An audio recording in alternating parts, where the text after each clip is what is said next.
Hello everyone, நான் உங்கள் PJ. Lok Sabha எலெக்ஷனோட result இப்போ வெளியே வந்துக்கிட்டு இருக்குது. இந்த சமயத்தில் எந்த ஒரு கட்சிக்கும் தனி பெரும்பான்மையே கிடைக்கல. இப்போ இருக்கிற சூழ்நிலையில் பாஜகவுக்கு இன்னொரு 30 சீட் இருந்தால் கூட்டணி பலத்தோட ஆட்சியை பிடிச்சிருவாங்க. அதே நேரத்தில் கூட்டணி கட்சி பின்வாங்கிட்டா ஆட்சியை பிடிக்கிறதுலேயே சிக்கல் உருவாயிரும்.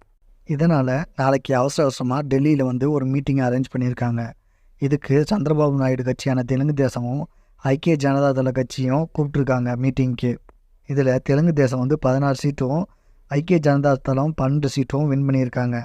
இதே சமயத்தில் நாளைக்கு இந்தியா கூட்டணியோட தலைவர்கள் மீட்டிங்கும் நாளைக்கு நடக்குது. அவங்க என்ன சொல்லியிருக்காங்கன்னா, கூட்டணி கட்சியோட தலைவர்கிட்ட பேசிட்டு தான் ஐக்கிய ஜனதா தளம் அப்புறம் தெலுங்கு தேசம் இவங்க 2 பேர்த்தையும் கூப்பிட்டு பேசலாமா என்னன்னு முடிவு பண்ணுறோம் அப்படிங்கிற மாதிரி சொல்லியிருக்காங்க.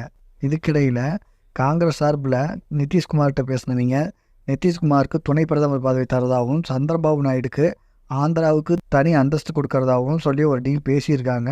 இது நாளைக்கான மீட்டிங்கில் என்ன நடக்குதுன்னு பார்த்து தான் தெரியும். அதே மாதிரி இந்தியா கூட்டணியிலிருந்து விலகி இருந்த திரிணாமுல் காங்கிரஸ் தலைவர் மம்தா பானர்ஜியும் நாளைக்கு இந்தியா கூட்டணி தலைவர்கள் கூட்டத்தில் கலந்துக்கிறதாகவும் அறிவிச்சிருக்காங்க. அவங்க இதுவரைக்கும் 29 மக்களவைத் தொகுதிகளை வின் பண்ணியிருக்காங்க.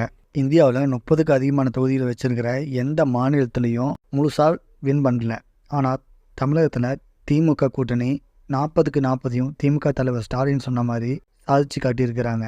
நாளைக்கு நடக்க போகிற இந்த 2 கட்சியோட மீட்டிங்கை பொறுத்து தான் யார் ஆட்சி அமைக்க போகிறாங்க, யார் பிரதமர் ஆக போகிறாங்கன்னு முடிவு பண்ணும். நாளைக்கு ஒரு நாள் வெயிட் பண்ணி பார்ப்போம். நன்றி. இந்த வீடியோ பிடிச்சிருந்தா சப்ஸ்கிரைப் பண்ணுங்கள்.